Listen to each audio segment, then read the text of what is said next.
Good afternoon, everyone. We're going to go ahead and get started. I want to welcome you to the Silicon Valley Education Foundation Forum on the importance of early math and why educators should care.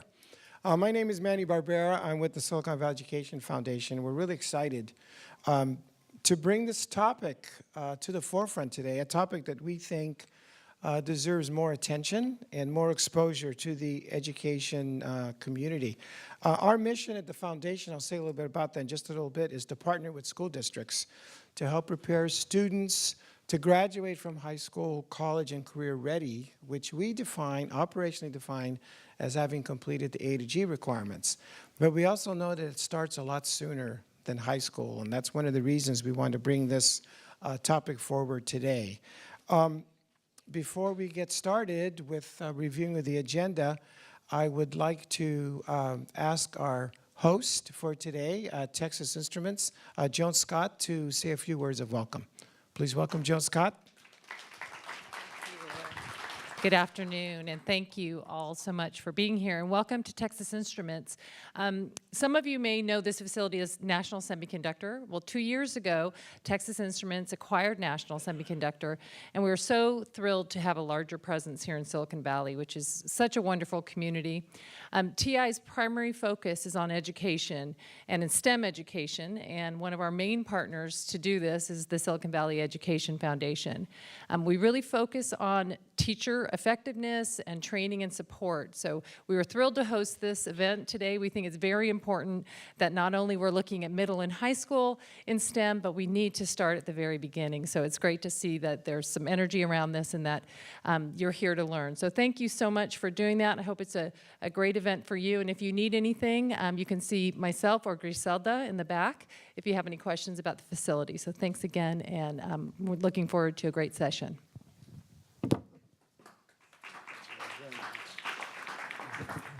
I want to thank Joan and Texas Instruments. They fund our Stepping Up to Science program, which I was going to say a little bit about in just a second. So this is the agenda that we have planned. So we'll have some opening remarks, so welcome.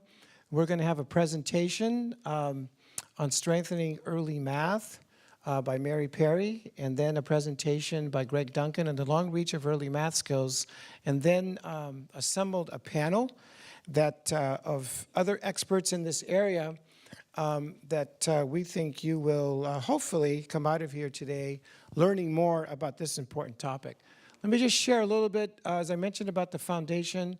You can see what our vision and mission are. And again, our primary mission is to work with districts to help students become college ready, which we operationally define as completion of the A to G requirements.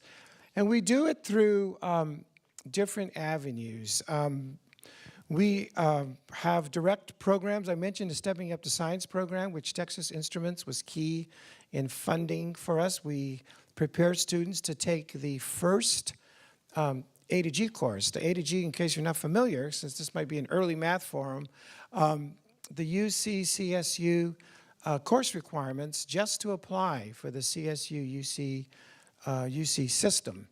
And biology and sometimes physics are the first lab sciences that students have to successfully complete. They have to complete 2 years of science. And we also have our Stepping Up to Algebra program, preparing students for algebra in 8th grade. With Common Core coming up, we're going to be looking at a different title because we're in transition right now. But we are currently in 18 districts, and we serve over 1,500 students a year through our summer intervention and our SUDA Plus program, our Stepping Up to Algebra Plus, through the extended week, extended day, supporting students in algebra during the year, which we partner with the Hispanic Foundation. And we also do it through our advocacy. And our advocacy is the type of forum that we're putting on today, where our primary advocacy is working with districts in passing the A to G requirements as a policy, making the course requirement as the default curriculum. Currently in Santa Clara County, there are 5 districts: San Jose Unified, Eastside Union, Morgan Hill, Gilroy is the latest one, and Palo Alto have adopted the A to G as the expected course sequence for their students. And we also see it as part of our role to bring attention to the education community in important areas of research.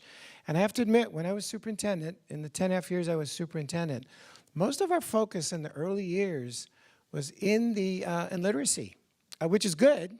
Our primary area was in professional development, for example, was in early literacy. And it wasn't just last couple of years, from reading papers by the people that you're going to see today, that I really became aware of the importance of early math. So hopefully you will be learning something today in that area. At this time, I want to introduce to you the County Superintendent of Schools. I've asked him to say a few words of welcome. He's also going to be on the panel. The county office is critical in supporting preschool throughout the county, and our county office here in Santa Clara has been second to none in doing that. So please welcome Xavier De La Torre, the County Superintendent of Schools. Thank you. Thank you. I need to figure out which microphone to use. I have one here, here, here. Good afternoon, and let me welcome you all and express to you how thrilled we are to be part of this program today. I'd like to take a moment to also thank Joan and Texas Instruments, who are very involved in our public schools throughout Santa Clara County and who have been champions and advocates for college and/or career. And of course, our work with the Silicon Valley Education Foundation is something that we're very proud of. The County Office of Education, by definition, is designed to provide service and support to 31 school districts that serve approximately 270,000 students throughout the county. And we serve a variety of functions. We have student services where we work directly with students. Education services is where we provide professional development and training around, most recently, the Common Core Curriculum, the local control funding formula, and the local control, accountability plan that have all created some anxiety for our teachers. We're also very involved and believe that biliteracy is an indication of being college and/or career, and so we really promote the idea that students really need to begin to think very carefully about learning a second language. And we're even considering promoting the idea that coding, which is really relevant in this part of the country, is something that school districts and schools may want to consider offering students at a much younger age. We also provide some support in technology. And about 4 or 5 years ago, we launched in conjunction with the mayor of San Jose, SJSV 2020, or at the time it was SJ 2020, and it was made up of 4 pillars. And the reason this forum is so exciting is because I believe, as do the Santa Clara County board members, that perhaps the single most important pillar of the 4 is the early learning opportunities that we provide children from cradle to kindergarten. And we've developed an early learning master plan with the idea that if we invest early and if we invest aggressively in children during those developmental years, in academic as well as social emotional domains, that they're far more likely to need far less reform when they get to the middle school and the high school. As a father of 5, I know for a fact that parents get a little bit better as the children grow up. And I have a 22-year-old daughter, a 14-year-old daughter, a 12-year-old daughter, a 7-year-old daughter. See where we're going?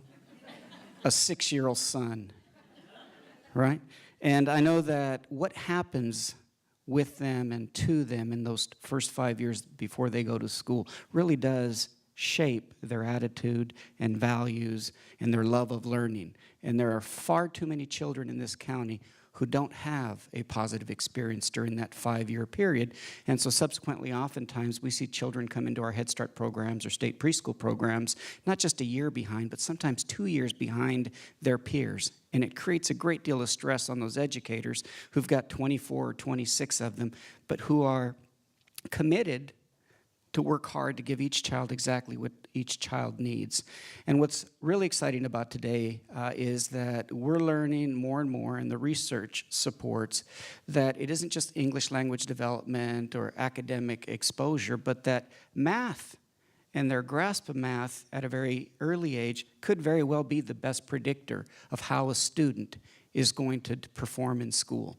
And so today's an exciting opportunity for us to continue that conversation. On the SJSV 2020 plan, our Board of Education is committed to a program called Strong Start, and the idea that there are places in the United States that offer about as close as you can get to a universal pre-K program for children. And it's a shame that in a region like the Silicon Valley, we can't find a way, with all the resources and the intellect and all of the great institutions and the examples that we can provide children every day. It would be a shame if we could not find a way to provide those children, oftentimes in the most economically recessed parts of our county, with a formal experience from age cradle to kindergarten. Because that's when the development really takes place. I don't think any of us have ever seen a kindergartner who's come in not wanting to learn how to read, not wanting to learn how to write or learn. And so we get that small window of opportunity to make an incredible impact on children. And I think it's been underserved and underrated for some time, and I think that needs to change, because if we don't invest early, we're going to end up investing much, much more at a later date. And so we really need to get behind this movement. I want to thank Manny again for having invited me and allowed me to participate. I'm far more a generalist than I am a specialist, so keep that in mind if you ask any questions. But thrilled to be here, and welcome from the Santa Clara County Office of Education.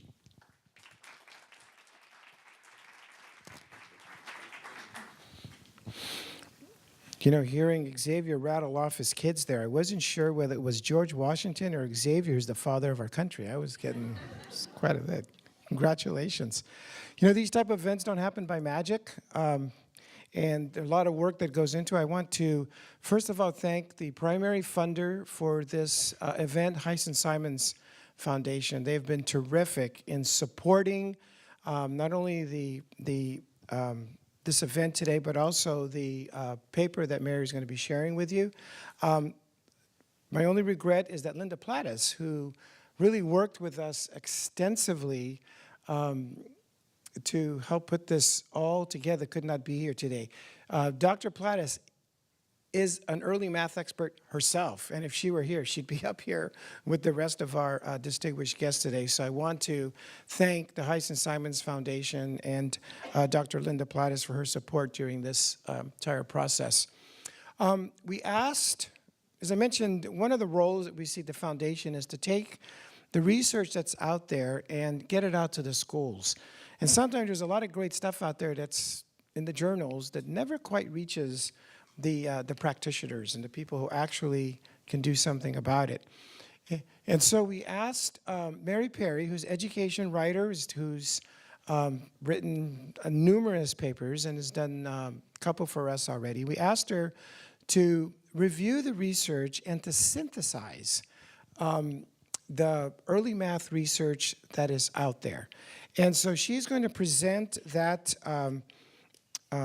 her findings with you. And then at the end, on your way out, we have again, thank you for the Heisen Simons Foundation. We have the paper for you that you can take a hard copy, and we have those copied, and we'll distribute it at the end.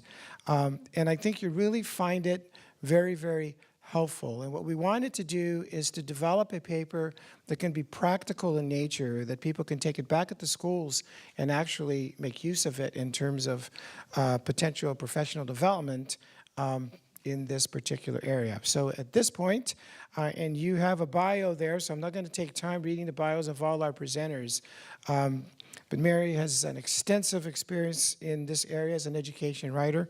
Please welcome Mary Perry, who will share her findings on strengthening early math.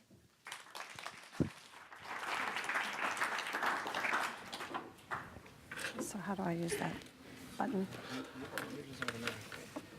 And just make one little comment, by the way, before I turn this over to Mary. On your way in, hopefully you picked up a card, And what we'll be doing, so starting with when Mary's presenting her findings and our panelists, my colleague Bob Nichols will have them. And as well, my colleague Mike Welch. You can just ask for a card, write your question, and we'll get them to the panelists during the session. So I think you're mic. Yep, I am. Is my mic working? Good. All right. Well, good afternoon. I would like to start by getting a sense of who you are. And so let me ask, how many of you work in the area of early childhood education? Okay, good. Big swath of this room.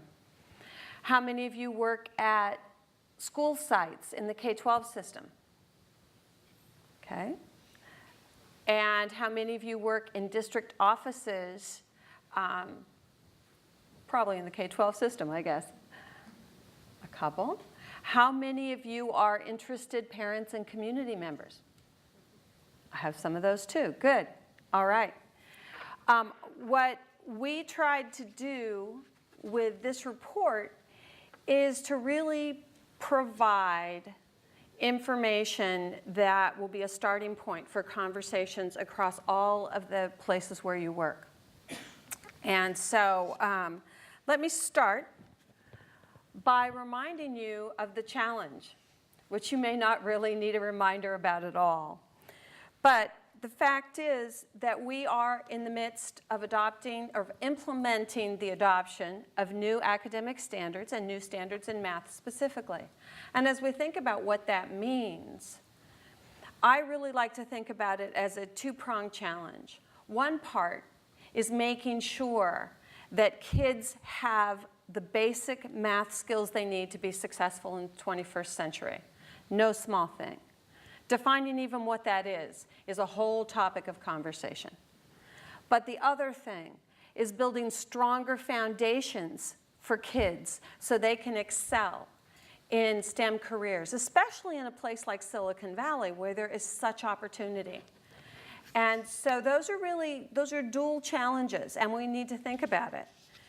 But I think right now we also have an opportunity because we have a renewed focus on what do kids need to learn and how are we going to teach them. And specifically, in this area of early math, there are several things that provide opportunity. One of them is that we have new research about the importance of early math and a new understanding of what that means. But just as importantly, the new standards provide us with clearer roadmaps, and they provide roadmaps not only for the K-3 education world, but roadmaps that begin with preschool. And lo and behold, they go all the way through. In addition, this is not an area where people who are early childhood educators have spent a lot of time and energy. We can get a lot of leverage with a relatively small investment. That's nice. To get a win in the midst of so much that pressures educators right now would be a tremendous thing. And finally, I know you're sitting there thinking, okay, wait, we've got early childhood education, we've got K-3. These are separate systems. Come on, how do we even get them to talk to each other? Some places do it better than others, certainly. But we have an increasing number of models for how to make that happen, and some opportunity as well. So what I'm going to do is quickly go through kind of the, what I would call a more detailed table of contents for this report. The way this report is organized is into sections that if your task in your district or your schools right now is to simply raise awareness about the research that says that early math instruction in preschool is important and important for students' long-term success, there's 2 pages here that you can copy and share. And the same for the other topics I'm going to be going through, because we understand how hard it is to get people on the same page. The publication is also filled with a ton of resources. So I'm going to take you quickly through just what I've learned. And hopefully it will open questions for you and help you feel more interested and confident that this is an area where at whatever level you work, you can make a difference. So there is research, and actually Professor Duncan is going to be telling you a lot more about this research than I can, that shows how important early math skills are. And those math skills are important not just to learn math, as it turns out, but for school success more generally. You know, Manny mentioned the push on early reading, and the fact is that reading to your one-year-old has kind of become an American pastime. Math in the process has perhaps been underemphasized, and yet we teach math to kids all the time in ways that we don't call math. One of the challenges, I think, is calling it what it is and helping everyone feel more comfortable that math competency really isn't that complicated. We know that preschool experiences make a big difference in children's readiness to do math in kindergarten. The experiences they have with their parents are also hugely important. And again, think about that early reading analogy. That's an opportunity. And there's so little attention, formal attention paid to math instruction in early childhood education that there really is a vacuum to be filled there. The goal is to get to basic numeracy by the end of first grade. The good news is that California has actually done a tremendous amount of work laying out a roadmap for how to get this accomplished. It started in 2008 with preschool learning foundations, and then in 2010 with the correct preschool curriculum framework. Turns out math is a whole section in those two documents.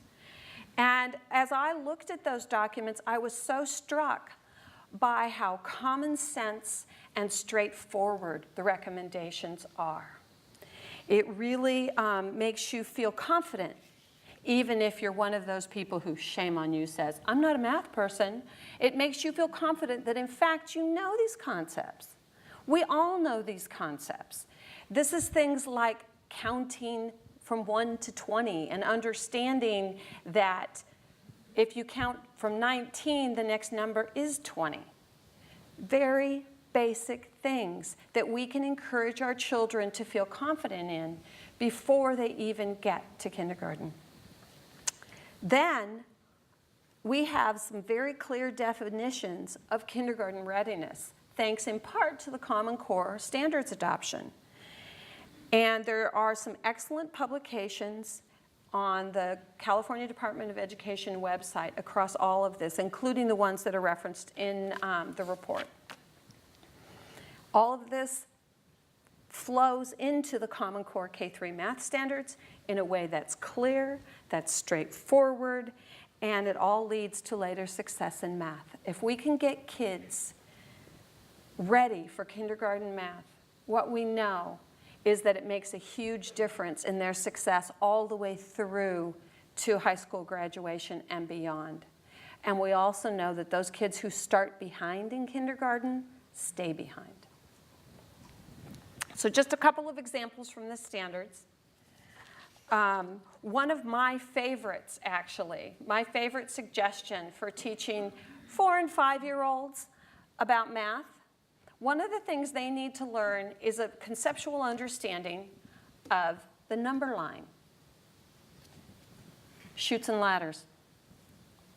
Just play chutes and ladders. What an easy thing to tell parents, and what an important thing for kids. It's those kinds of very straightforward suggestions that gave me a lot of confidence as I was reading this about what I could do with my 3-and-a-half-year-old grandson. So there you go. But the Common Core really provides us with an important teachable moment. Because even though these concepts are easy to understand, our early childhood educators have not had a lot of training in how to appropriately teach them and how to leverage that understanding and where the teachable moment is. The pre-service that preschool and even K-3 teachers get in math is minimal. and the requirements around that training are minimal. Also, parents need to feel more confident that they can teach math. You know, knowing that the memory game, with the matching game and memory game, oh, that's math skills? Really? Those kinds of very simple pieces of understanding might get that I'm not a math person out of our vocabulary. One of the things that the Common Core implementation has done is to provide over $1 billion to our school districts for Common Core implementation, including professional development. To the extent that you think about that professional development opportunity, not only for your K-3 teachers, but also as an open door invitation to the preschool educators in your community, you can begin this conversation. It's a moment of opportunity. So, can we think about pre-K-3 as a seamless system? Well, as it turns out, there are other places that do. Here, what I've listed on this slide is a vision of what a pre-K-3 seamless educational system might in fact look like. It starts with high quality, universal, voluntary preschool. It makes sure that the educators in early childhood are well qualified. That teachers share data across the pre-K system to the K-3 system. And that they also share professional development. It engages parents and community in a way that math instruction often hasn't been a focal point. And it makes sure that curriculum and standards are aligned pre-K-3, which actually California's got that. That part's done. It's good news. And finally, it really asks for parents, schools, early childhood educators, government officials, communities, everyone to share accountability for this. Make it a priority. There is no doubt that these kinds of partnerships require a commitment.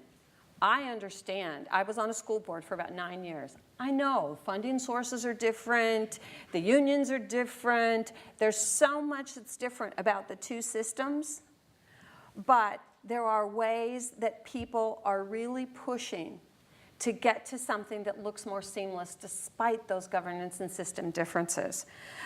California actually, who knew? In 2002, developed a kindergarten readiness plan that laid out a vision for this state to have a pre-K-3 system. The Santa Clara County Early Childhood Plan uses that framework. And there are a number of organizations that are doing work around the hard, on-the-ground adjustments that education leaders need to make in order to do that in a way that's reasonable. And again, what I tried to do in this report is to give you some of those references. You can find places and people who are doing this work. As it turns out, San Francisco Unified put together a task force about a year ago. I don't know how well they're doing with it, but they've started. So, here are some steps to think about taking. And these are just some suggestions. Hopefully today's program will give you some other ideas. Building awareness about why it matters. That's a whole conversation, right? And we're going to arm you for that. Taking a look at where you are currently with math instruction and performance, starting at pre-K, and really looking at how the continuum looks in your community now, whether you're on the pre-K side of it or the K-3 side of it.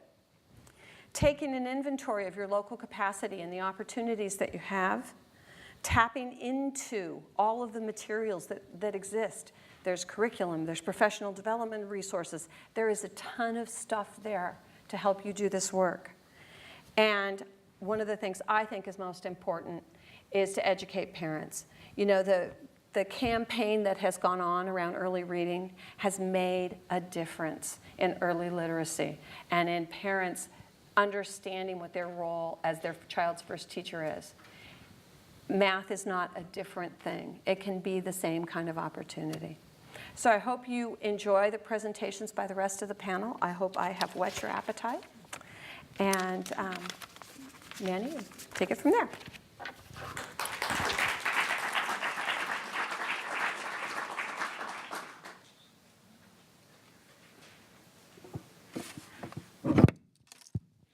Thank you, Mary. And as I mentioned, you receive a copy of the paper at the end of the forum today. And I think Mary's done an excellent job synthesizing the research that's out there. And as she mentioned, the first phase is just being aware. And in my own personal learning in this area, one of the first way that I became aware of this importance of this particular area is our next speaker, when I ran across some of his research in this area. And and frankly, it was news to me. It was something I was not aware of, just how important early math education, obviously, it's important, but in terms of how it compares with the development in literacy. So we're really pleased to have with us today from UC Irvine, and you could read his bio in the program, Dr. Greg Duncan, who will share his findings and the work that he's done in this area. Please welcome Dr. Greg Duncan. Thanks, Manny. So who's going to be my timekeeper? Right there. Okay. Give me the 5-minute warning, okay? All right. So how do I advance the slides? Oh, right here? Okay. Great. Thank you. I'm all set. Thanks, everybody, for coming. It's a pleasure to be here and to talk about some of the research that I've done and research that other people have done. I'm calling this the long reach of early math skills. It's research that's relating math skills at school entry, as well as in the early elementary grades, to later success in school and beyond. So let me tell you what I'm looking at explicitly. One question is, what are the importance of school entry mathematics skills, as well as early elementary school math skills for school achievement, as well as school attainment, high school completion, college attendance. I'll mention briefly some research that's looking at adolescent math and other kinds of skills and behaviors that's followed children into the labor market when they've grown up to be adults. So there's some emerging evidence about the relative importance of math skills in early grades of high school for future success. So let me just start out with some descriptive information about the kind of gaps in math that exist in kindergarten and 5th grade. These are data from a national survey in the United States. And they give you an idea of what the size of the difference is between the average achievement levels in math in kindergarten for kids who are in the bottom 20% of the income distribution, 20 million kids roughly, with incomes below about $25,000 or so, compared with the kids in the top 20% of the income distribution. These are incomes of $125,000, $130,000 and above. And if you compare on an IQ type scale, you see gaps that are huge. 1.38 standard deviations. On an IQ type scale, it's about 20 points. It's a very big difference. It's a difference that's grown substantially over the last 30 or 40 years. It used to be considerably less. So this income-based gap in math skills is very large. If you track the kids through 5th grade and do the same kind of calculation, one would hope that the school system would provide some measure of equalization in terms of skill differences, but that's not the case. You have just as large a gap in math achievement between high and low income kids in 5th grade as you do in 1st grade, or in kindergarten rather. It's a gap that's much larger than the race gap in math. It used to be, again, 40 years ago, that the race gap was bigger than the income gap, and that's just been reversed. And the race-based gap blacks and whites, if anything, grows over the course of the first few grades of school. And for Hispanics, there's a similar kind of gap. That does decline a bit. And then there's a much smaller gender-based gap. But this income gap is very large. So this research that I'm going to describe began when I was serving on the committee that wrote the book From Neurons to Neighborhoods. It was the National Academy of Sciences committee. It was a wonderful group, a lot of neuroscientists, trying to synthesize the various strands of evidence about what went on in the first 5 years. And one of the conclusions of the report was that socio-emotional behaviors were every bit as important as cognitive skills, math and reading, for later success in school. Now, I confess to being an economist by training, and economists tend to be kind of grumpy when they see evidence. So I was pretty grumpy about the evidence, but I couldn't do anything about it during the panel period. The book came out in 2001. But it was something that was always of interest to me. And by 2007, when this publication came out that I'll describe, I was able to recruit a group of, I think it was about 12 or so researchers who collectively had data from 4 different countries, 6 different data sets, all of which measured various kinds of skills and behaviors around the point of school entry, followed the kids at least a few years into school, and measured how well they're doing in school in terms of math and reading achievement. So we were looking at the kind of categorization of skills and behaviors that developmental psychologists use. The most obvious kind of skill are achievement-type skills, early math and literacy. And examples at the bottom at school entry, knowing letters and numbers, beginning word sounds, and so forth. There's also other kinds of domains of competence. One is a kind of attention, executive function skill. People describe executive function as being like an air traffic controller, able to keep a lot of things going on at the same time. It's kind of a cognitive self-regulation, impulse control. So it's an ability to control impulses and focus on tasks. And in the study, these things are measured usually by asking teachers whether a child is able to sit still, concentrate, and so forth. And then there are antisocial behaviors, kids who don't get along with classmates, don't get along with teachers, as well as what developmental psychologists call internalizing behavior problems, more mental health problems when kids are sad and moody and show those kind of symptoms. So those are the kinds of skills and behaviors that different people have argued are very important to be developing during the pre-kindergarten years and before to prepare kids for school.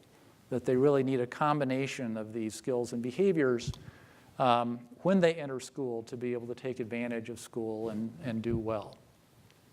So we tried to put this to the test, and these various data sets, as I said, all measured all of these domains of school entry, achievement, and behavior, and were able to follow kids into 3rd grade, 5th grade, 7th grade, and measure how well they were doing in school in terms of achievement tests.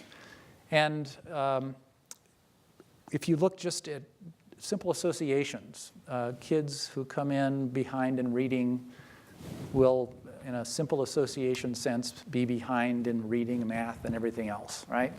But kids who are behind in reading are also behind in math. They tend to be more antisocial. They tend to have attention problems, right? So you really want to try to isolate the unique impact of math skills, of antisocial behavior, of literacy. You'd like to be able to adjust for the fact that kids with higher math skills have higher IQ scores, right? So all these data sets had some way of doing that because they had been following these kids for a number of years before they entered school and measured IQ and temperament and things like that. So these results are adjusting for as many things as we can adjust for to try to isolate the unique impact of math, reading, antisocial behavior, attention skills, and so forth as it predicts later achievement. And this is a scale that is measuring relative importance. And if you actually look at what the results produced, in contrast to this idea that these socio-emotional behaviors were just as important as early achievement skills, none of the data sets suggested that. And to my great surprise, I was not going in expecting to see math as being the most important predictor, but it clearly emerged as the most important predictor. More predictive of later, certainly math success, but also as predictive of later reading achievement as early reading skills. And then attention skills were also significant, but kids who came into kindergarten showing some antisocial behavior were not, by and large, adjusting for everything, likely to be less successful later on. Right? So with antisocial behavior, it may be, a lot of kids are antisocial at age 2, if you think about it. And the whole challenge for a child is to gain some degree of control, self-regulation over emotions when they're put into a difficult situation. And some kids are better at that than others. And some kids have it under control when they enter school and some not.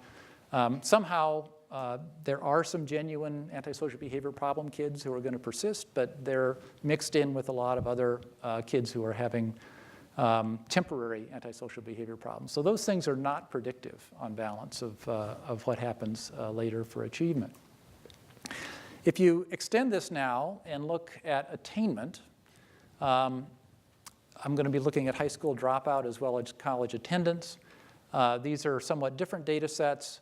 Here, the school entry math and reading are somewhat predictive, but not that powerfully predictive of what happens 12 years later.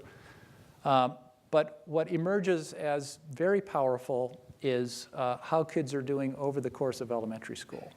Right? So if you observe them at several points across elementary school and see whether they have persistent math problems, whether they're persistently in the bottom 25% of the distribution, persistent reading problems, persistent attention problems, persistent antisocial behavior problems, right? Persistent mental health problems. We're able to relate kids with these persistent problems to these important outcomes of finishing high school and attending college.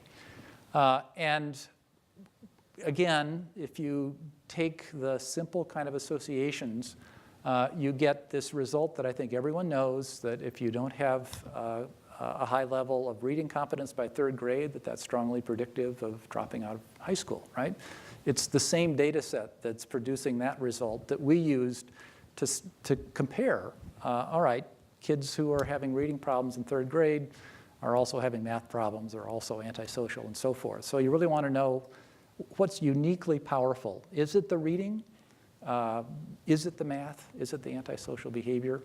So we went through this exercise again of trying to control for family background differences and IQ differences and so forth, and see how predictive these persistent problem areas were for high school dropout in this case. About 20% of these kids, so this is a national sample, didn't complete high school either on time or within a couple of years of being on time. So this is what happens to that 20% if you have these persistent problems. How much of a boost are you getting in this high school dropout rate from being in this persistent problematic category? And what you see, again, is that math, kids who have persistent problems in elementary school, are most predictive of their chances of dropping out of high school. You get this 12 percentage point boost in a chance of dropping out of high school if you have persistent math problems. Reading is barely significant, right? So again, simple association, but if you take into account the fact that kids who are having reading problems are also having these other problems, the reading problems by themselves, to the extent we're isolating that, is really not predictive very much at all of high school dropout.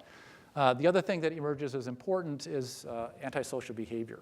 So in contrast to kindergarten entry, right, where you've got a mix of kids who are going to have long-run problems plus kids who are just having transitory problems, here we're looking at kids who are having persistent problems across elementary school with antisocial behavior.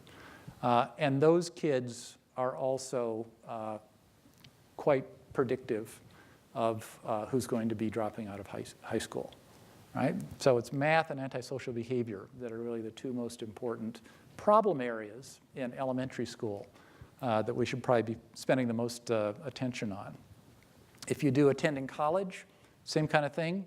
About 45% of these kids will attend some college shortly after finishing high school. This is the chance of never attending college, right? The 60% or so. And here you're getting math again. Kids who have persistent math problems have this elevated chance of never attending college. Now reading becomes relatively important, antisocial behavior less so. But again, for this attainment outcome that we care a lot about, what kids are getting at least some college, it's the kids who are having persistent math problems that are most likely to be in the never attending college group. Some emerging work, this is preliminary work, looking, there are hardly any data sets that are measuring math and reading and so forth very early in school and are following the kids long enough so that they're age 30 or 40 and you've got a measure of how well they're doing as adults. But there are a number of studies that start measuring these things in adolescence, right? So these are 13 to 15-year-old kids. And if you measure the same set of things, math, reading, and so forth, in early adolescence, and then relate this to how well they're doing in the labor market 20 years later, again, you're getting math as being most predictive. It's kind of a boring repetition here. And it wasn't a preordained result. It just turns out that, again, math is most predictive. And, again, you might be thinking, well, that's because these kids are smarter. But in one of these data sets, there was a full-scale IQ measure taken at age 10, and you control for that, and you get this result, with math being the most predictive. So it's something about the actual concrete math skills that are helping kids to be successful in terms of getting higher earnings 20 or 30 years later. All right, so just to summarize, early math skills, again, controlling for IQ, correlated most strongly with school achievement, and then the persistent problems with math were more likely, the kids were more likely to drop out of high school and less likely to attend college. These are interesting results. To really be, I think, convinced by them, we need a pathway story. Why is it that kids who are coming in better in math are doing better in school later on? And again, this is preliminary, but part of the story seems to be a little bit related to school structure. So you could imagine schools are set up with gifted and talented tracks. They're set up with special education tracks. Kids who end up going into special education tracks usually are not very successful in terms of their academic trajectories. Kids who are in gifted and talented are usually doing better. So one pathway by which early math might help kids later in school is that at the high end, it might boost the chance that a child gets into the gifted and talented track. But at the low end, if a child is showing some minimal level of confidence in math, it might prevent them from going into the special education track. And there indeed seems to be some support for that. It's certainly not accounting for most of what's going on, but it does explain a little bit of the math achievement result. The other story is really a motivational story. If you think about it, Bob Siegler, the early math educator, is fond of pointing this out. With reading, kids don't often get a really concrete idea about how well they're doing with reading. With math, they get the worksheets back and there's a big 100 on top or a 0 or a 50. So early on in school, they're getting a more concrete sense of whether they're good at math or not. And you could imagine, kids start to, especially low-income kids, start to disengage around 3rd grade, 4th grade. And you could imagine that one of the ways that early math skills help is that it gives kids a sense that they're good at math, maybe they're good at school. So this kind of self-perception pathway is another possibility. And we do find some support for that as well, more so than the school structure story. But it's not, again, explaining the whole thing. So, I've got to say that we don't really understand all the pathways by which early math makes a difference. It's a very important research area, but the kind of simple relationships between early math and later success are very strong. Thank you very much.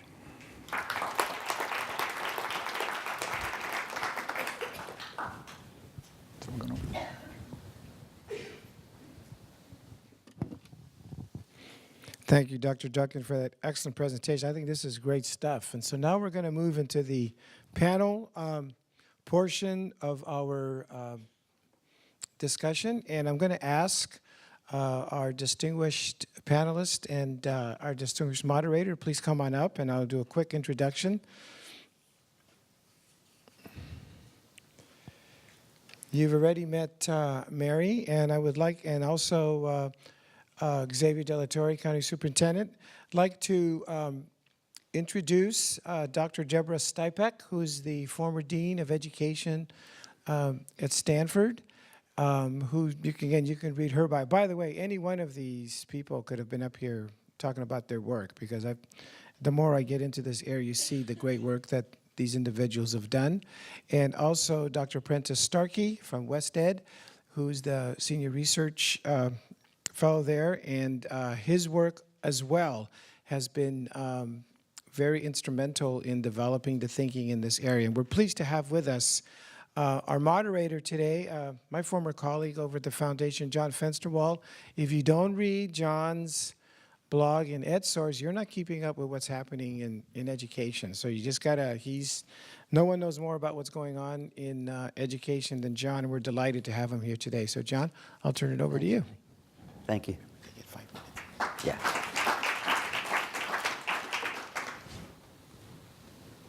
Is this on? Okay, great. So it's a pleasure to be back here at SVEF with my former colleagues and friends, and a pleasure to be back here with many of the people I've met at previous forums that I moderated.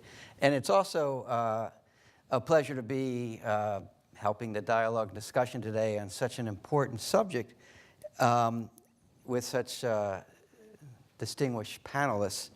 And as someone who's been through so many discussions on 8th grade algebra before, so it's really important, and it's a pleasure to shift the focus away from the issue of, to preschool, quality preschool and universal preschool for all, so that there'll be less focus on sort of why we're pushing too many kids who aren't ready for algebra, and more focus on how we can eliminate those gaps before they start. So that's sort of why I jumped at the chance to moderate when Manny asked me to be here today. And before I start, I want to take the moderator's prerogative and give a call to Lillian Mongeau, our early ed reporter at EdSource Today. Lillian, stand up and wave, please. And she's done a wonderful job with writing about early childhood education, and I really would encourage you, if many of the things that I write about Sacramento policies bore you to tears, to please read EdSource Today for Lillian. I think you'll find her stories terrific. So before we start with questions, I'd like to give panelists 5 minutes to just sort of respond to what you've heard from Mary and Greg and from your own different perspectives. And Deborah, why don't you start? Well, everything she says is true. I think the real issue for those of us in the Valley and those of us in the country is to think about what we need to do. And she gave us some kind of a list, but I want to dive down a little bit into one of the things that she mentioned. We need to build capacity of teachers to teach math effectively. We actually know a fair amount now about what effective math teaching looks like, and I actually think the Common Core is a good thing because I think it emphasizes the kind of understanding and ability to engage in what some of us call ambitious math, and all ambitious math is really understanding what you're doing, being able to apply what you know in novel situations and in problem-solving situations, being able to explain why you got your answer, not just that you got the right answer.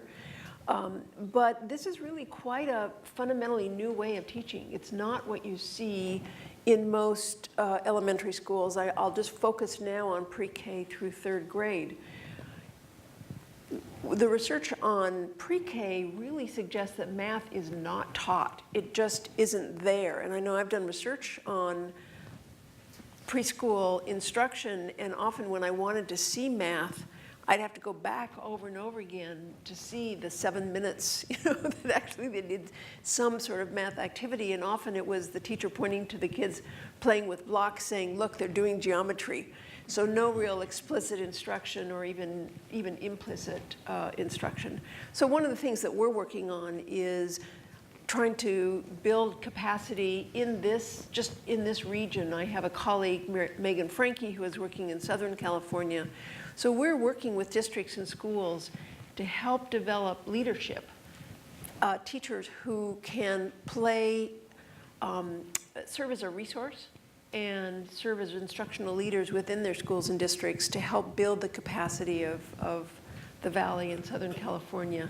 We're hoping that we will build a model for professional development that can be used elsewhere.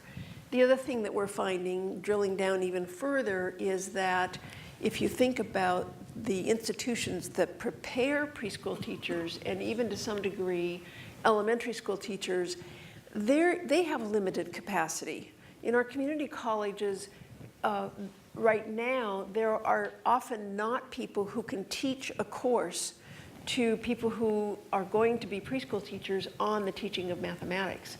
And so we're working with our local community colleges and a few of the Cal State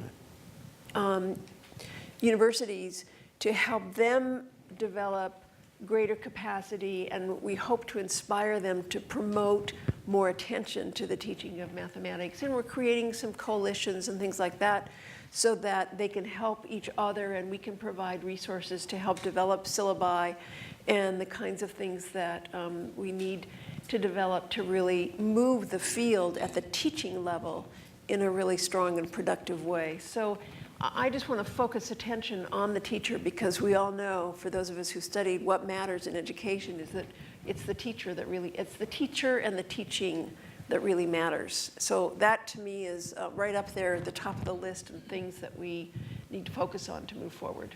Good, thank you. Over the next hour, I hope we have time to explore that in further detail. And Prentice, someone who's worked with developing curriculum for pre-K and Common Core, give us your perspective on what you've heard today, if you will. Well, and I sent a few slides. Would this be a sure. good time for me to maybe talk from those? Please do.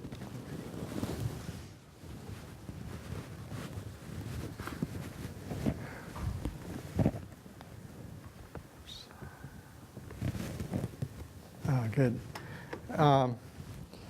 Well, I think researchers started looking at early math in low-income children around the late 80s and early 90s. Herb Ginsberg was a pioneer in that area, and our group at Berkeley was doing some of that as well.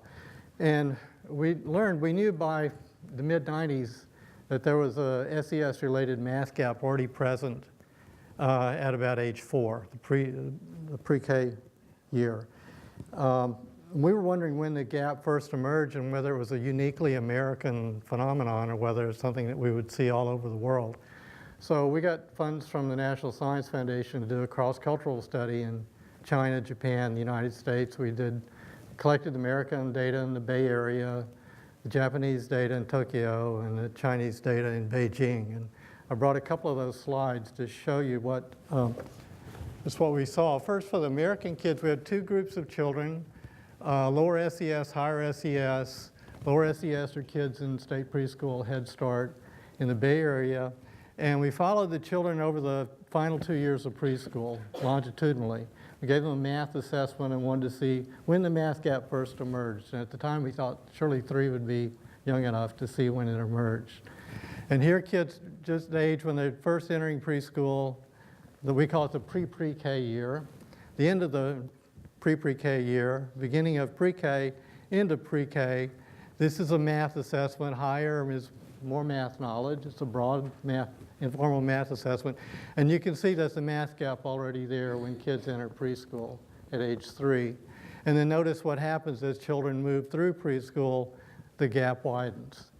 So there's a gap, it's there early, and it gets wider as children enter preschool. In China, by comparison, we saw as well a significant math gap present at age 3, but notice that the gap narrows as children move through the same 2 years of preschool. And in fact, statistically, these 2 points aren't significantly different.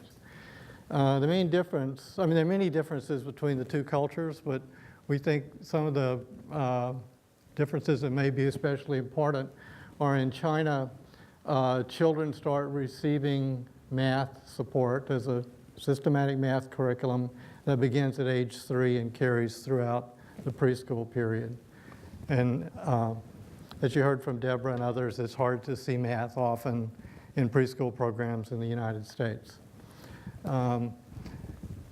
Just another thing you might make note of is that overall, if I can back this up, look at that 50% line there. Notice when our higher SES kids cross it. And now let's look at China. There's that 50% line. Okay, so there's a cross-cultural difference. We saw something similar in Japan as well. So what we learned from this is there's a math gap. It's present in 3 very different societies. It gets wider in the US, it narrows in China, it narrows in Japan over the 2 years of preschool. We then developed a math intervention. We've been working on this for about 10 years. I don't have time really to go through it, but we have a classroom component and a home component for activities for parents. And we used that intervention to see to what extent we could close the gap in low SES children during the pre-K period. It's an IES scale-up study, and basically here is the control group, business as usual, no math intervention.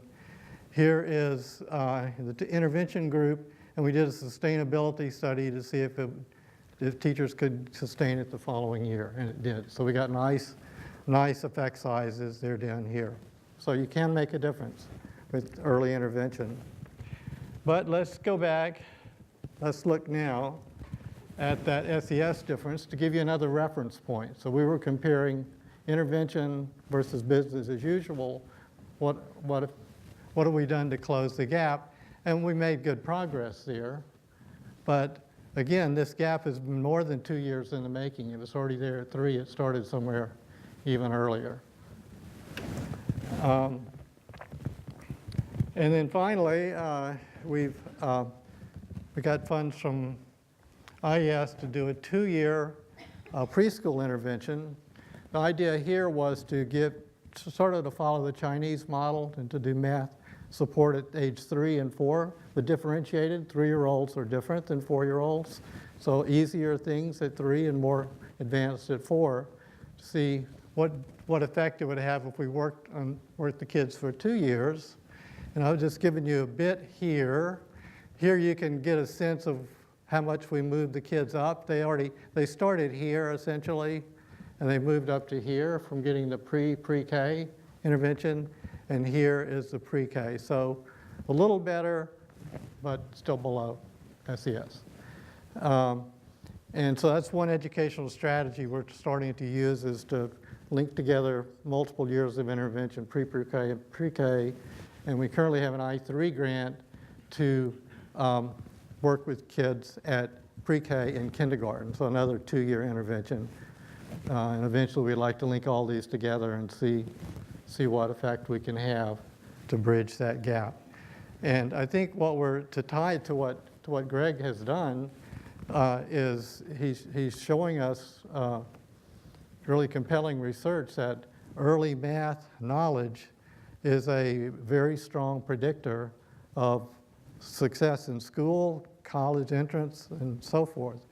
And what we're trying to do in our intervention work is get kids up to a better starting point when they enter elementary school.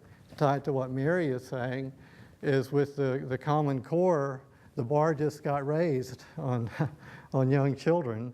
So we have this long-standing problem of a math gap. And in addition, the bar got raised because we want better math achievement nationwide out of our American students. So we've now got a big challenge at pre-K to get kids up to the point where they can learn what we need them to, starting at kindergarten, so that they can then do well through the rest of school. Thank you. Xavier. Yes, sir. Give us your perspective, what you heard, and tell us a little bit about what Santa Clara County is doing with its master plan. I think that it resonates with what we've come to appreciate relative to promoting an early learning opportunity for students, a pre-K opportunity for students, such as our Strong Start initiative, as well as our work with EduCare, one of the projects we're most proud of. EduCare, we believe, will be the first, I believe, in California, and I have the benefit of Dr. Lisa Kaufman and Anna Trujillo, who have both worked very closely on this project, but it's intended to not only provide a quality pre-K program for children in the Franklin-McKinley School District, approximately 250 students. But it has two other elements that we think are key and that I think reflect the comments that have been made. And one is that it will also serve as a demonstration center with the support of West Ed in terms of developing teachers who either work with pre-K students or aspire to work with pre-K students by providing a laboratory environment where students and educators can observe or be observed learning their craft. And to the point that was made earlier, you know, the teacher is, we believe, the single most important element in the four corners of the classroom. But in my opinion, the opinion of one, a very close second is how you supervise and evaluate instruction and whether or not your instructional leaders are credible and vigilant and provide teachers with the support and the professional development opportunities that they need to grow as adults. Because the reality is, until the adults get better, you can't expect the children to get better. So the investment really is in the adults in our profession. And we just simply haven't had the resources recently to really invest in the adults. But once we begin to do that and build that capacity, then what does actually happen in the four corners of the classroom that's teacher-led and teacher-driven will have, I think, a dramatic impact on the learning. And then the third element of the EduCare concept is the idea that these children and their families need wraparound services that may not be available in their communities. And so we have a family resource center that's located on the premises that's intended to provide parents and other adults in these children's lives with resources and access to resources that they need so that they can best help their children. Because if we simply elevate their experience while they're at school, when both the higher socioeconomic student goes home and the lower socioeconomic student goes home, if that experience is still dramatically different, you're going to continue to see the academic achievement gap. So what we want to do is we want to help parents know best how to help their children. And so we're excited about EduCare. We're excited about the commitment we're making to seeing whether or not we can secure funding in some manner to promote the idea of universal pre-K, and if not universal, certainly in some of the areas throughout Santa Clara County where those children are in fact not having a positive experience before they get to school, and that's being reflected throughout their experience. And when kids don't have a good experience in school, they sometimes lose interest, and that's what I think we see. So I often tell people that if you want to address the dropout rate, or if you want reform in the middle school or the high school, then invest heavy in preschool. Good, thank you. So, indeed. Something you said, Prentice, resonated, and with Common Core, such emphasis on verbal skills, being able to explain your work, and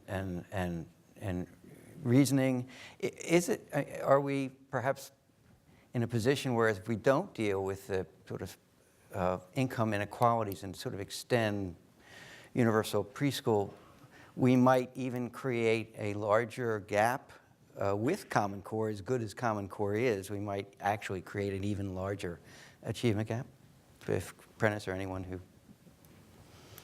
Well, I think what could happen if the learning expectations are higher at grade K, and they are with the Common Core math standards, and the children come in at the level that they're currently coming in at, and the writers of the standards said they're going to leave it up to the districts to figure out how to deal with special learners, and this is a huge group of special learners. Then some school districts will not on their own be able to figure out how to do that. Some will. And what are the ones who don't? What are they going to do? Are they going to abandon the Common Core? Are they going to track children? I mean, one way or another, I think that issue is going to have to be addressed. So, Deborah, you talked about the shift with Common Core, how it is different from the previous standards. So, how might then teachers have to teach differently at a pre-K level or TK, sort of approaching Common Core as opposed to even a minimum amount of math that they've done now? And can you maybe give an example of what that might look like? Yeah. I mean, there's so little teaching typically, unless they've been in Prentice's program, that it's not really teaching different, it's teaching. In the early childhood education field, there has been a way of talking about instruction that oppose two very strong extremes. One is children should play, you need to leave them alone, you can't intervene, you're going to undermine their motivation and their natural learning instincts if you intervene too much. So you'll see if you go on the web, almost every middle class preschool advertises itself to be a play-based program. On the other hand, we have some very direct instruction programs that have been developed over the years that are a lot of ditto sheets and a lot of drill and a lot of memorization. And I went to one preschool where the teacher was very proud that the children could recite the numbers up to 100. But when I sat down with the child and said, now if you have 2 cookies and I give you another one, the child had absolutely no idea what I was talking about. They really had no concept of number. And so the people who focus on play-based orientation are very suspicious when you talk about teaching, because they think that by teaching we mean what some of us fondly refer to as drill and kill. So I think our challenge is to develop and implement the kind of instruction that Prentice has developed, which is really very child-friendly. You don't get the sense at all that kids are feeling coerced when they're engaging in meaningful mathematic activities.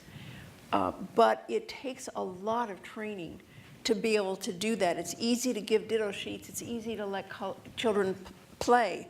It's not so easy to help them develop basic math understandings in meaningful kinds of activities. It takes a lot of planning. It takes a lot of understanding of what your children's math is and what the next kinds of activities need to be.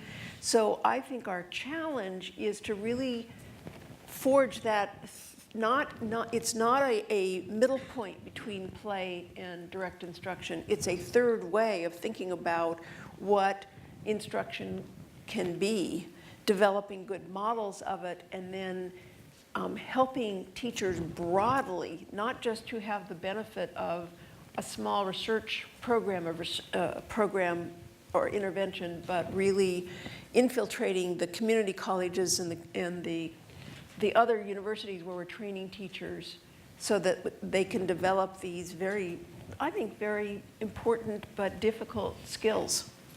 So structurally, with regard to professional development, or at least requirements for becoming an early childhood educator, my understanding is that you can go through your elective courses and the like and really avoid much math if you choose. Is there a way that we should change the requirements then for either through the associate's degree or not in becoming an early educator to require more math or not? Absolutely. I mean, it's not just more math, it's pedagogy. It's the teaching of math. In California, our community college requirements don't really require much in the way of learning about pedagogy. There's a lot of child development. I think some of the courses are fabulous. I think they're really good, strong courses. But if you look in the syllabi for courses on instructing young children in mathematics, they're very few and far between. So yes, I think generally California has very weak requirements for preschool teachers, and they need to be strengthened substantially if we really want to provide quality preschool. And all of the evidence on the effects of preschool, sometimes we forget it's quality preschool is having positive effects, not just preschool. Yeah. By the way, if other panelists have thoughts on any of these questions. So Mary, in your extensive, very good checklist and recommendations, one of which mentioned, I think, was to perhaps extend some of the money that's come out for Common Core, $1.25 billion, to early ed. And is that, what's the extent and what's the possibility or what needs to be done? Or is it simply persuading our governor of the importance of it in order, if there's more money coming next year, to see that it's directed to early ed as opposed to just K-12? Well, one of the very simple things is simply to encourage the K-12 schools to communicate well with the people who were providing the preschool education in their communities, to get to know those people and simply invite them. Actually, Deborah was the one who pointed out to me that a culture of professional development really doesn't exist very strongly in the early childhood world. And so having the two systems really work together is an opportunity and as a culture shift. The other thing is that because we are in this new era of funding flexibility, and we'll see how that all goes, local control funding formula means a K-12 district could simply take it upon itself. They don't have to worry about the bucket of money only being used this way, but in fact could decide that this is an investment and a smart one. Actually, do you think that the state board, in developing the template for this local accountability and control plan, which it's actually will give a guide to districts, do you think that making some connections with pre-K should be part of that requirement, or is that still local discussion? If I were a school board member, I would have moving the needle on early childhood math, pre-K to 3, as one of my outcome measures. And there's nothing that would prohibit you from doing that. Xavier, maybe you could talk a little bit more about, either from the county perspective or maybe incentives from the state. What can be done to encourage these linkages between pre-K and K-12? I think they're correct, but I think it's limited to just the general allocation in terms of it being, or having the flexibility to be used in an early learning program, not the additional. But that, for many school districts, that may be more than enough, because the other allocations are primarily driven by the type of students that they're serving, and because the majority of their students are those students, it creates this I hate to even use the word, this surplus of resources, because it's not a surplus. In fact, I think it's just gotten us back to the 2007 or 8 level, but it feels like it anyway.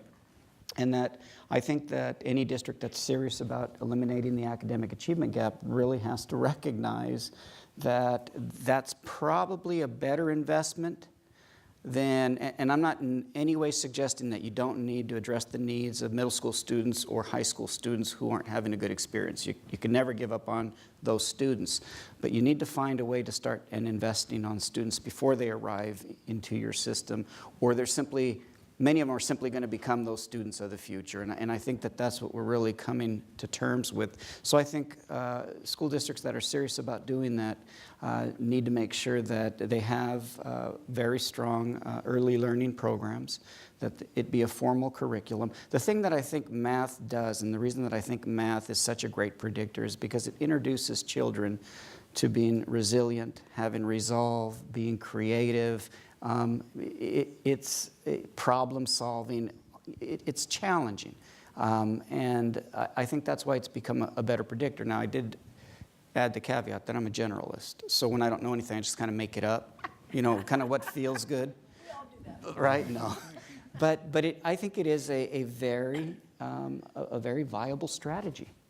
A very viable strategy. And if handled delicately, because there's always going to be collective bargaining issues and all of that, I think that that's probably how you get the biggest return on investment for those additional dollars.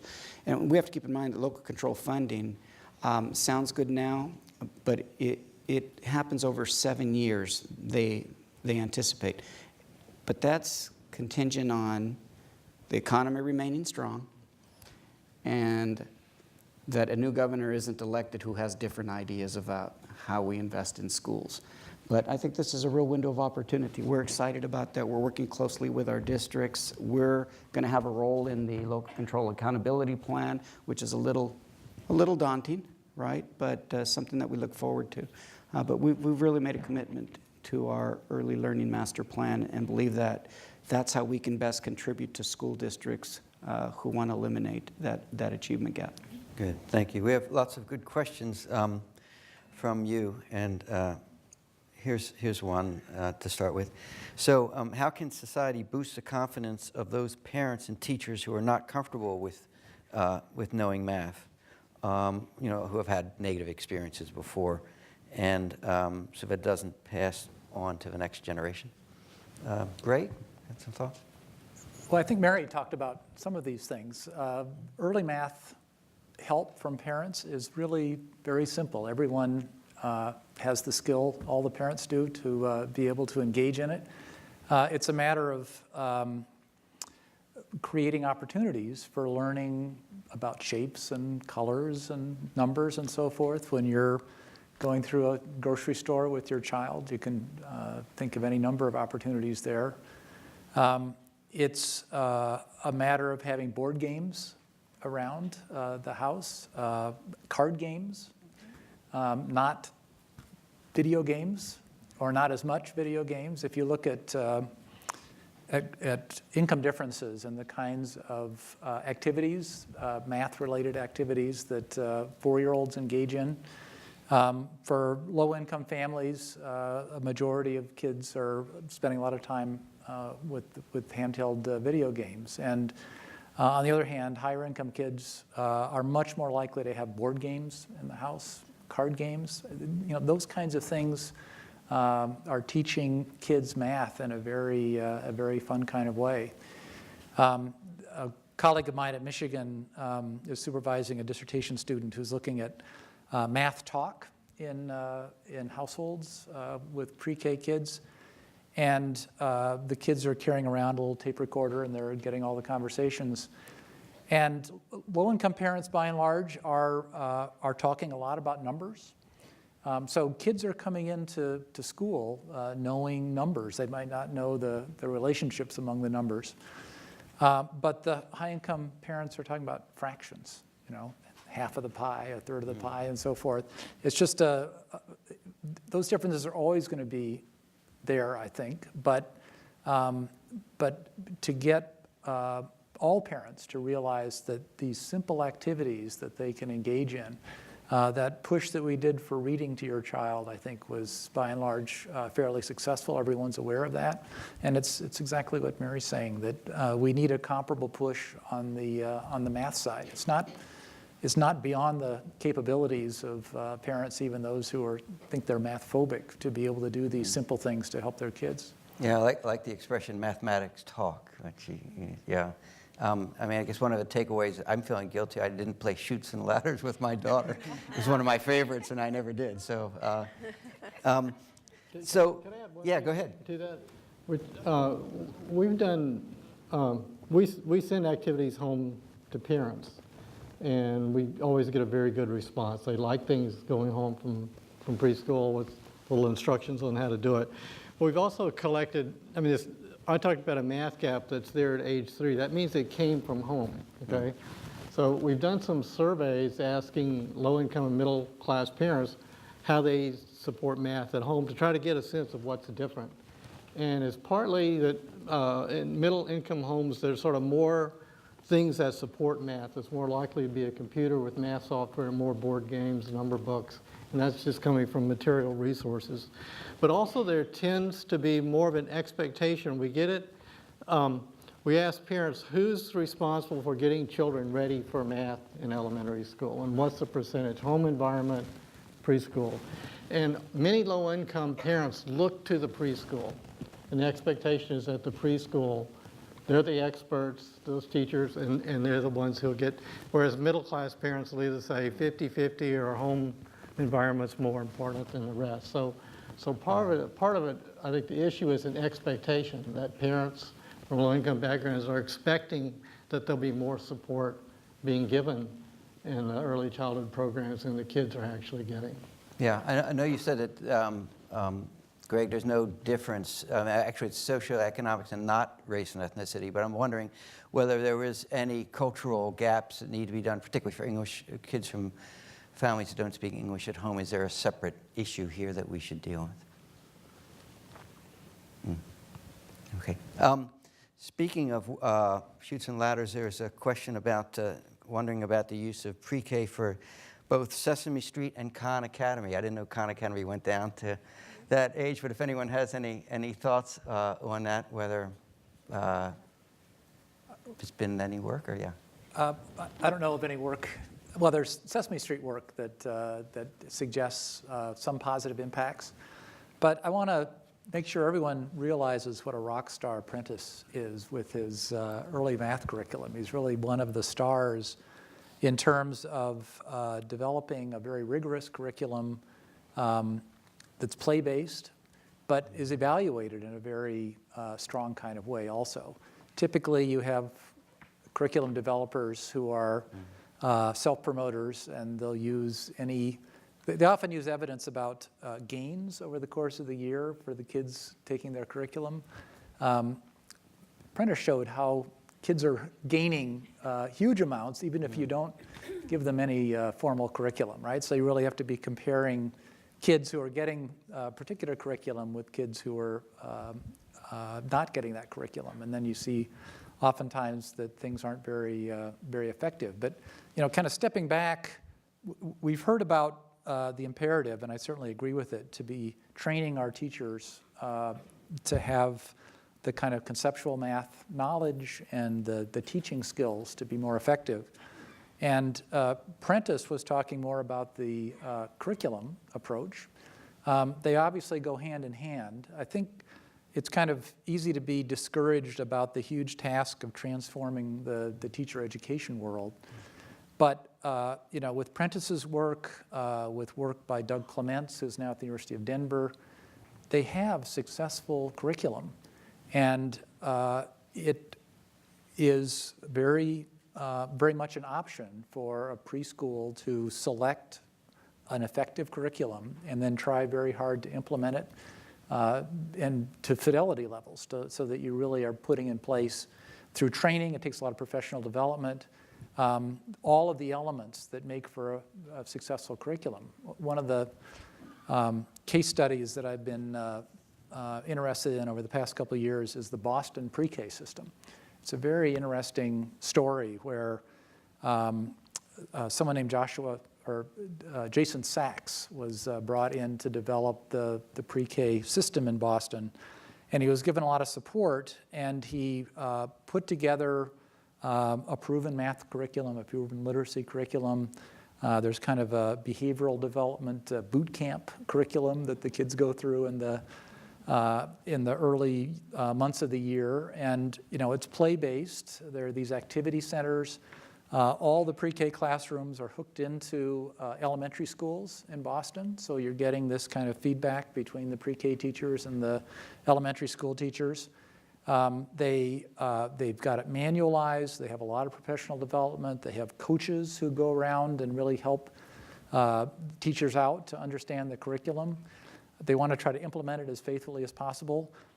Some of the teachers are well trained to be able to implement it, but come in well trained, but others need that professional development.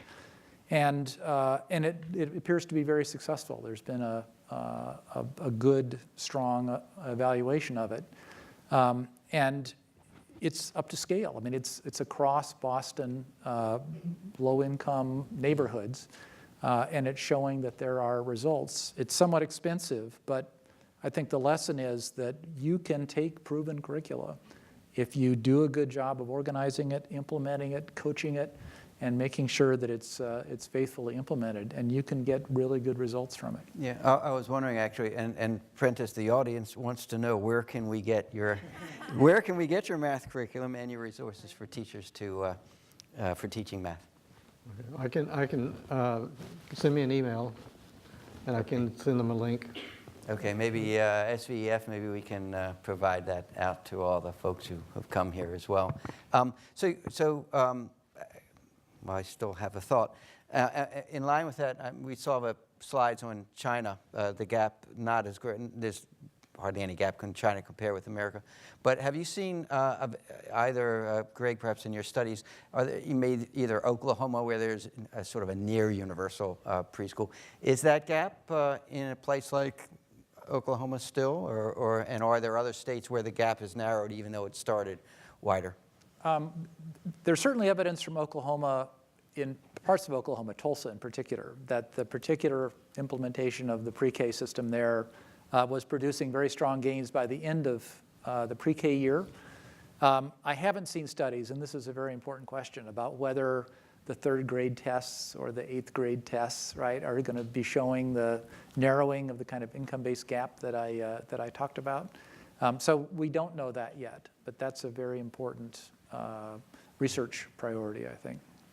Yes, Deborah. Let me just Sure. point out that Prentice's book is referenced in the report you're going to get. Good, thank you. And so you'll be able to just grab it. Can I just go go back ahead. to, Yeah, I want to sure. go back to Khan Academy and Sesame Street. Sure. Because there also now are more and more people who are developing math apps for young children. And I think it's a really interesting area of development. And I hope that we do really good research to see what children actually learn from these math apps, because sometimes we don't follow up to see how effective they are. But they're limited. If I see good math instruction, it is an interactive process. So you may learn one-to-one correspondence, you may learn counting, you may learn some cardinality. I mean, I can see learning some basic math concepts in that way, but you don't have an opportunity to explain why you got your answer.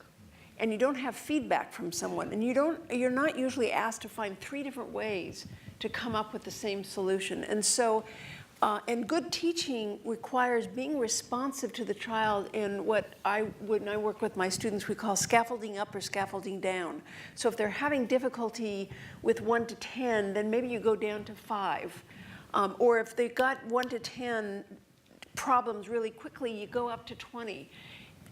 It's hard to embed that all in something that is fairly static, like Sesame Street or Khan Academy, and to some degree games that you get on the web can do this, but I think they're somewhat limited and they don't get at that explanation. And what we've learned is that it's in the explanation, in the math talk, that some of the deepest understandings come. To add just a little bit to that, there have been some evaluations of Sesame Street that sort of been out there for a long time, and what they showed is that children get much more out of it if they watch it with an adult where there's some interaction than alone.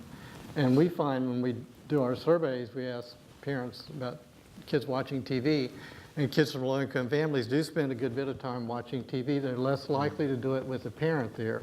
And that might be because the parent's having to work, there's less quality time available. So that's sort of another challenge that a lot of low-income parents have. That they could be there with the child child could get more out of it. Right. So the state board last week approved the curriculum frameworks for math, and it includes TK as well. Prentice, I was just wondering if you're familiar with it and whether it's a good document and whether you would recommend it and school districts should start using it if you've had a chance to see it. Okay. So there's a good question here is the coordination between pre-K and K-12 is hard enough. How do we get cooperation with the private pre-K world, which so many students attend?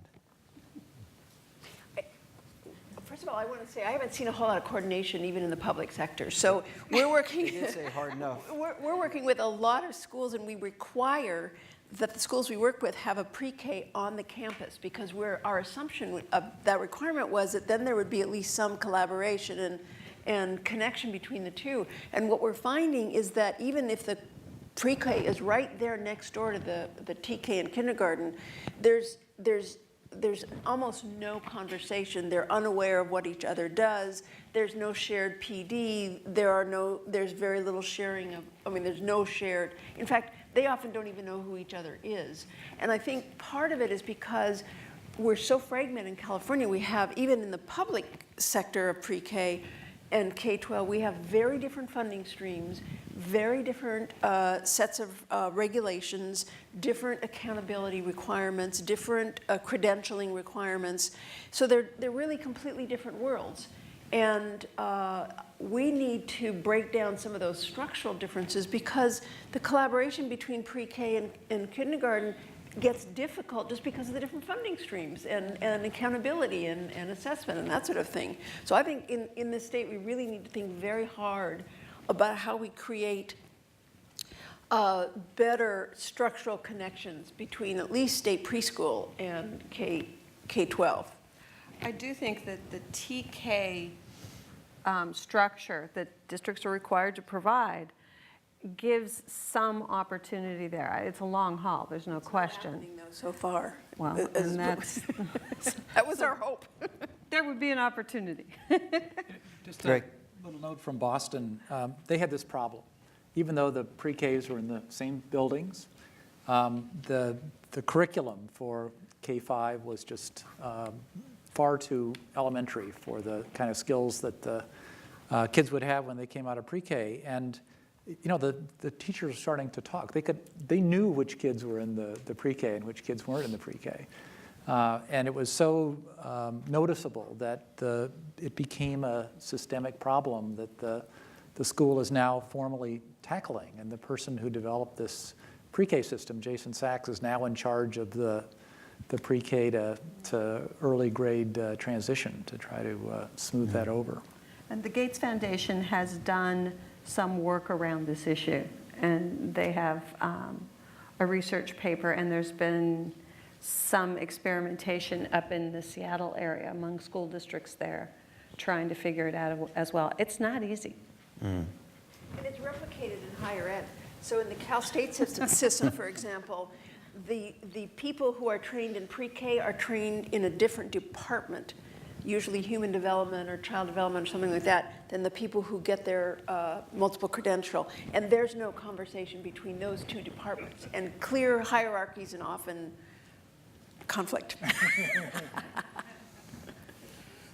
So we hear how difficult school can be for children with dyslexia and the work that's done to help them with reading. Are there strategies to help dyslexics with math? Good question. Would you repeat that? Are there any strategies to help those with dyslexia with math, as opposed to, there are many strategies for reading, wondering if there's similar efforts with math? different strategies for helping children with math. Yeah, Yeah.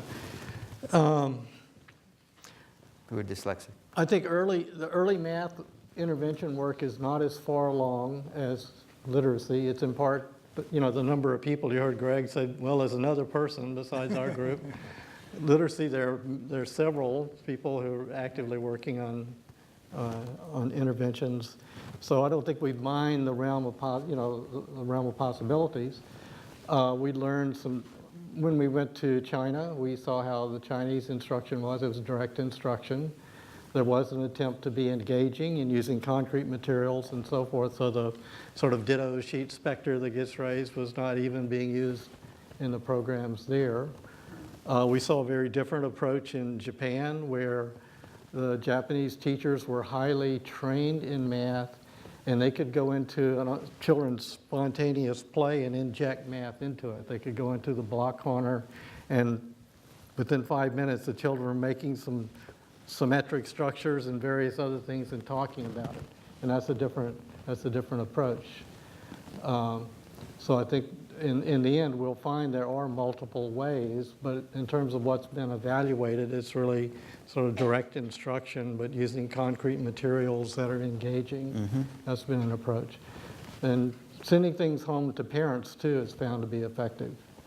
That's another approach outside of, working with preschool children.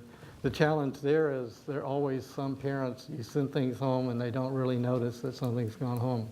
And those kids still are going to go to elementary school and be behind, so that leaves the responsibility with the preschool program. Anything specific about sort of the more effective things that are sent home to parents?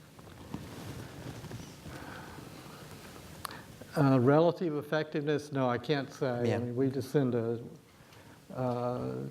you have to send something home that parents understand how to use. That means either they come to school and teachers show them how to use it, or you have to have something. We use picture strips, sort of like cartoon strips, with minimal language in Spanish and English and so forth. Mm-hmm. So it has to be something parents that they can understand how to use it. They will use it if you send it. Oh, really? Yeah.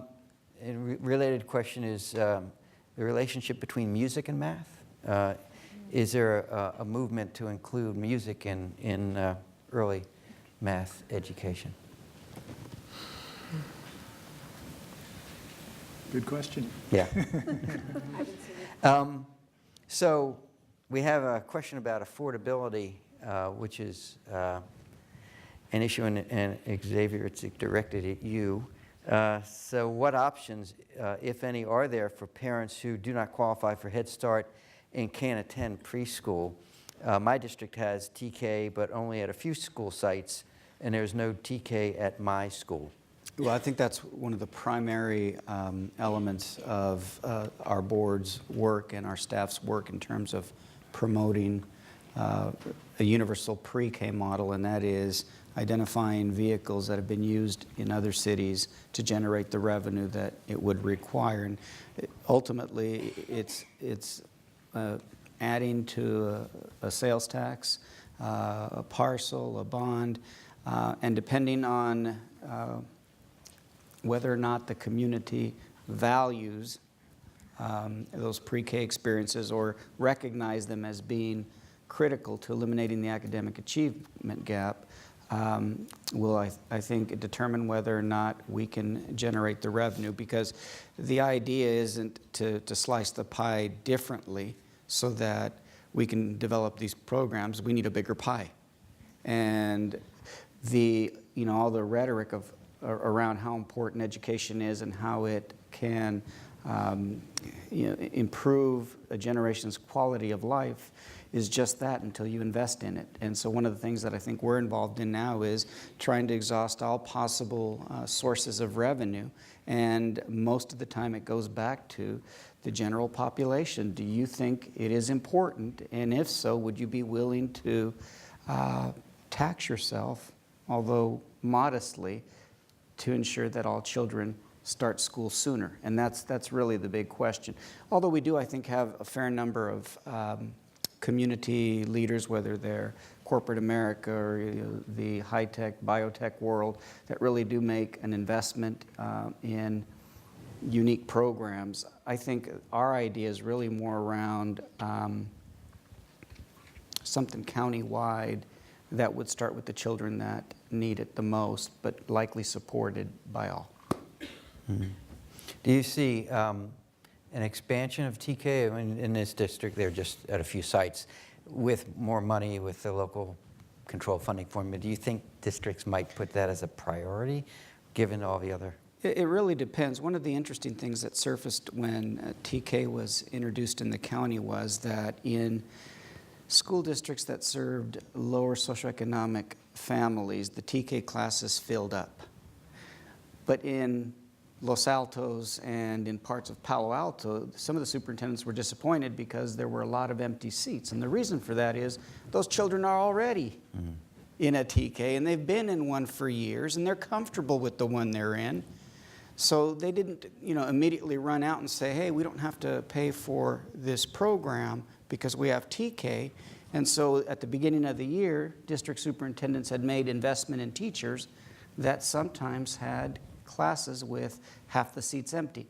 Now over time, it filled up and it's turned out to be a good investment because people have, I think, there's been a restoration of public trust and confidence in what happens in some of our public schools. But initially, that was the real telltale sign that for some communities, they've always had TK.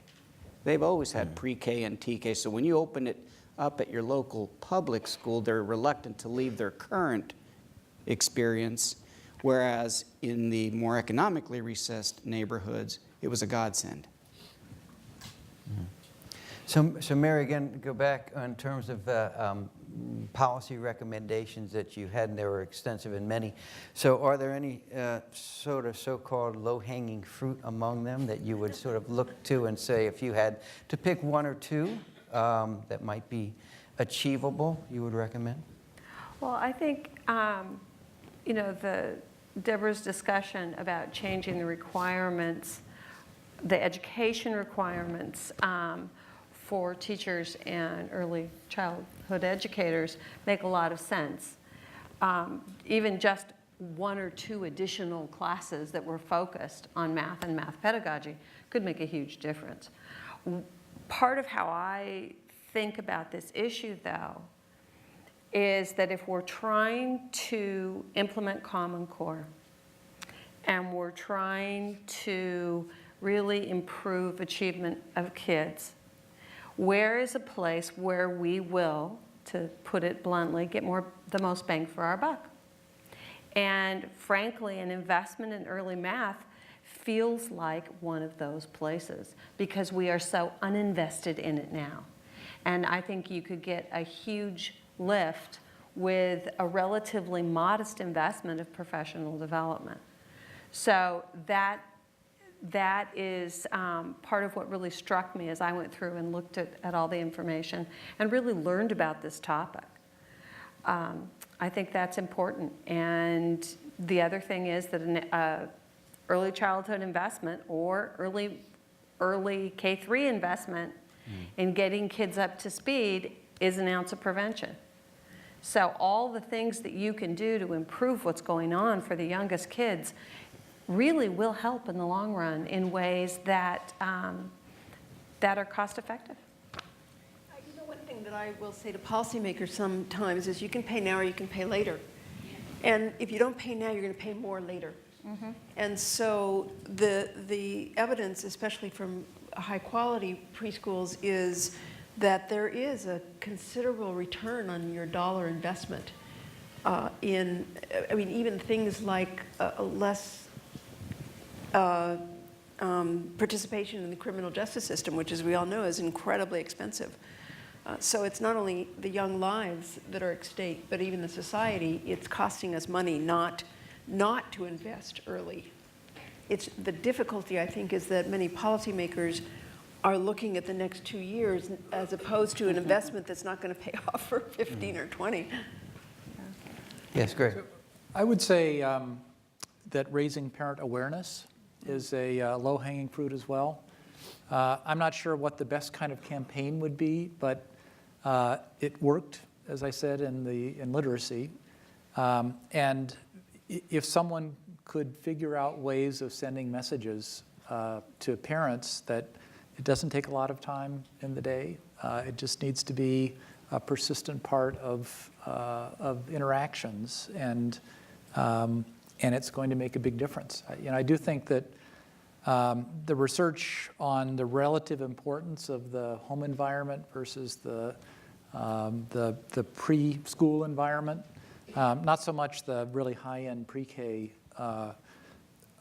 kind of evidence, but the more general center-based quality shows that the academic stimulation in the home is actually considerably more predictive of how kids do 15 years later than academic stimulation in child care centers. So I think it's getting parents aware of the power that they have in the home to promote these kind of skills is a really important priority. Yeah, I mean, even your work, I mean, I think parents now are aware of reading by 3. I mean, I think that message has gotten out, and perhaps the same message needs to be out from your work and others. So are there any other questions that I've missed? And if not, I'll ask our panelists if you have anything further to say before we adjourn.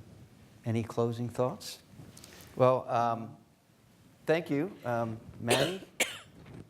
It's been a wonderful discussion, and I hope you've enjoyed it. And thank you for your attention. Thank you to the panelists for sharing your thoughts with us today.